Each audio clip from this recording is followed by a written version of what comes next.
एक समय हमारी धरती पर डायनासोर का राज था।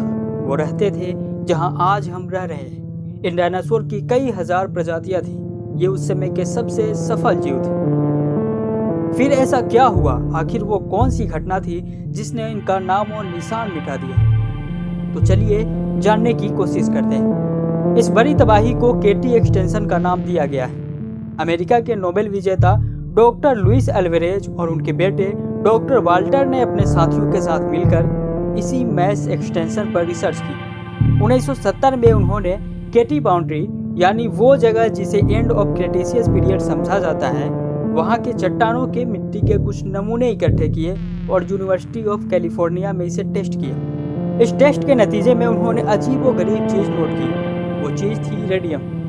यानी केटी बाउंड्री से लाई गई इस मिट्टी में रेडियम की मात्रा 600 गुना अधिक थी। रेडियम बहुत कीमती धातु है और जमीन पर कम ही पाया जाता है, लेकिन स्पेस में यह प्रचुर मात्रा में पाया जाता है। डॉक्टर लुइस ने अपनी इस रिसर्च की फाइंडिंग को 1981 में पब्लिश किया और एक थ्योरी पेश की जिसे अल्वारेज थ्योरी कहा जाता है। इस थ्योरी में कहा गया कि मिट्टी में मौजूद रेडियम की अधिक मात्रा इस बात का स्पष्ट प्रमाण है कि करोड़ों साल पहले एक बहुत बड़ा एस्टेरॉयड अंतरिक्ष में तेजी से घूमता हुआ अचानक जमीन से टकरा गया। इस टक्कर ने पूरी दुनिया को, हमारी नीली जमीन को हिला कर रख दिया।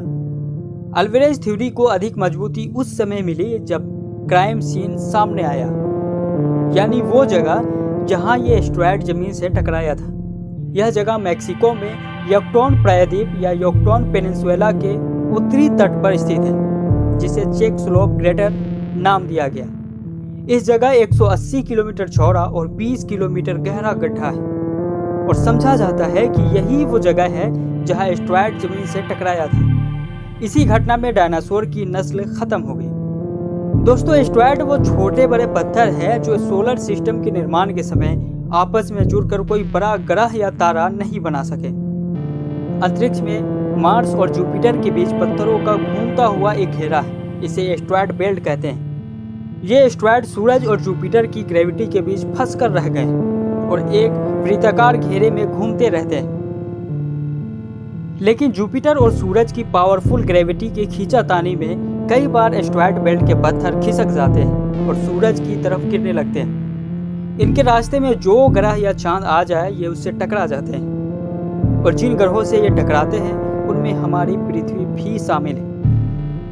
करोड़ों साल पहले जब 10 किलोमीटर बड़ा एक ऐसा ही एस्टेरॉयड जमीन से टकराया था, तब उस समय तक हमारी धरती जीवन से भर चुकी थी। जिस जगह यह जमीन से टकराया वहां से 1000 किलोमीटर चारों तरफ हर जिंदा चीज खत्म हो गई। इतनी ज़्यादा गर्मी थी कि आज जमीन पर मौजूद सभी न्यूक्लियर वेपर को एक साथ धमाके से उड़ा दिया जाए तो भी इस कॉमेट के जमीन से टकराने की एनर्जी जितना एनर्जी प्रोड्यूस नहीं कर सकते।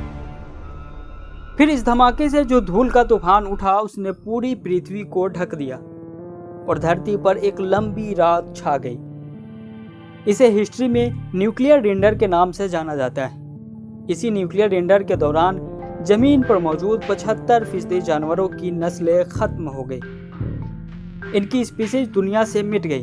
खास तौर पर वो जानवर जो साइज में बड़े थे, जो कहीं छुपकर रात गुजार नहीं सकते थे और इन्हें खुराक भी बहुत ज़्यादा चाहिए था। इनमें डायनासोर सबसे पहले थे।